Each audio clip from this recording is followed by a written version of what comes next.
Frame of reference क्या होते हैं and inertial and non inertial frame of reference जो इसके एग्जाम्पल हैं वो भी यहाँ पे हम डिस्कस करेंगे।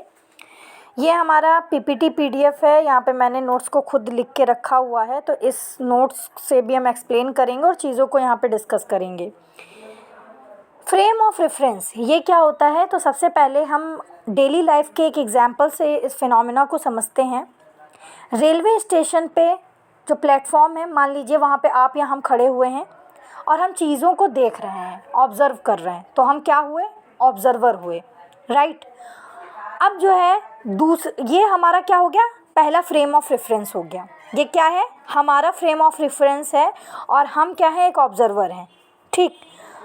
अब जो है जहाँ पे पटरियों पे ट्रेन आ रही है, जा रही है, मालगाड़ी आ रही है, जा रही है, राजधानी एक्सप्रेस जा रही है, कोई भी जो है वहाँ पे ट्रेन आ जा रही है, तो वो क्या हो गया? दूसरा फ्रेम ऑफ रेफरेंस हो गया।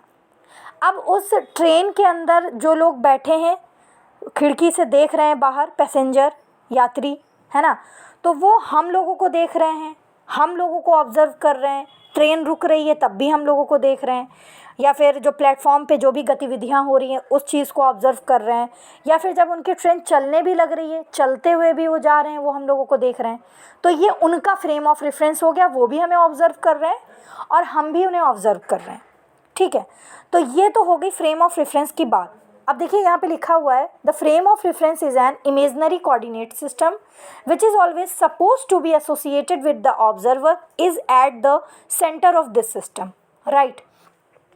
तो देखिए फ्रेम ऑफ रेफरेंस क्या है? एक इमेजनरी कोऑर्डिनेट सिस्टम ही तो है।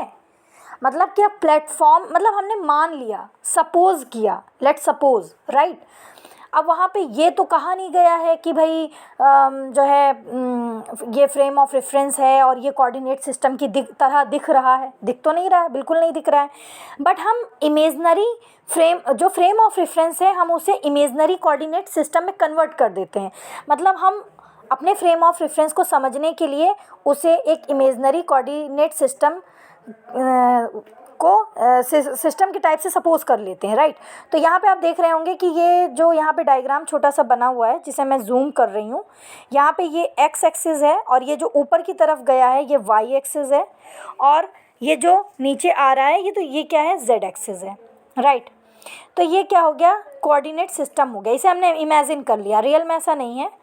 और ये जो कोऑर्डिनेट सिस्टम है ये किससे जुड़ा हुआ है? ऑब्जर्वर से जुड़ा हुआ है। और हम ये मान लेते हैं, ये हम सपोज कर लेते हैं कि जो ये इसके बीच एक्स और वाई और जेड के जो बीच जो जहाँ पे तीनों लाइन पॉइंट मिल रहा है ना, तो वो क्या है? वो ओरिजिन है और ऑब्जर्वर बीच में उसी ओरिजिन पे बैठा हुआ है, right.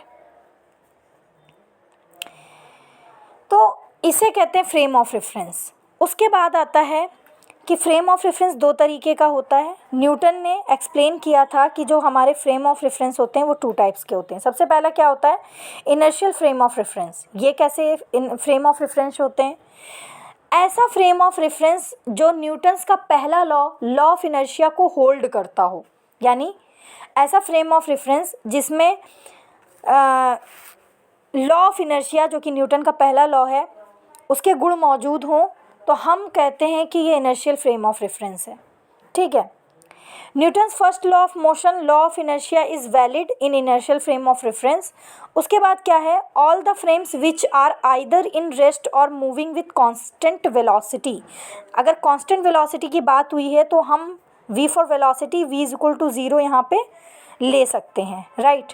Are known as inertial frame of reference. कहने का मतलब ये है कि ऐसे या तो वो लॉ ऑफ इनर्शिया को होल्ड कर रहे हैं तो वो इनर्शियल फ्रेम ऑफ रेफरेंस है। दूसरी इसकी सबसे इम्पॉर्टेंट चीज़ ये है कि ऐसे फ्रेम ऑफ रेफरेंस जो रेस्ट में है, रेस्ट की कंडीशन में है, या फिर कांस्टेंट वेलोसिटी से मूव कर रहे हैं, है ना, तो ऐसे इनर्शियल फ्रेम ऑफ रेफरेंस को हम लोग इनर्शियल फ्रेम ऑफ रेफरेंस कहते हैं, ठीक है। अब जब यहाँ पे हमारी जो वेलोसिटी है वो क्या है? कांस्टेंट वेलोसिटी है, तो जाहिर सी बात है कि हम v की वैल्यू 0 ले सकते हैं। अब हम एक्सीलरेशन का फॉर्मूला लिखते हैं, a फॉर क्या होता है? एक्सीलरेशन। तो a is equal to d v by d t, ये हमने यहाँ पे लिखा हुआ है। ए की वैल्यू अगर हम यहाँ पे ज़ीरो पुट कर देते हैं, वी की वैल्यू अगर हम यहाँ पे ज़ीरो पुट कर देते हैं तो एसिलरेशन हमारा क्या होगा, ज़ीरो होगा।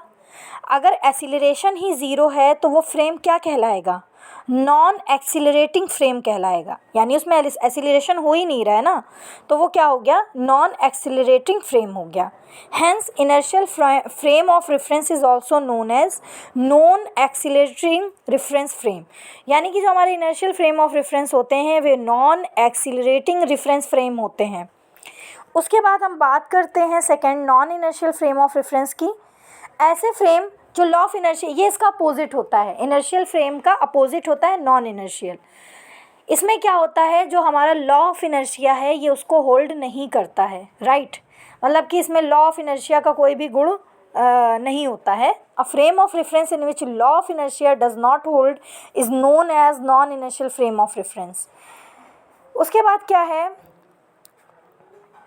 अच्छा, जो नॉन इनर्शियल रेफरेंस फ्रेम होते हैं वो यूनिफॉर्म वेलोसिटी से मूव करते हैं, ठीक है, और ऐसे रेफरेंस फ्रेम में जो एसिलरेशन होता है वो ज़ीरो नहीं होता है, इसीलिए हम लिखते हैं for such a type frames the acceleration is not zero, a not equal to zero, so these are also known as accelerating frame.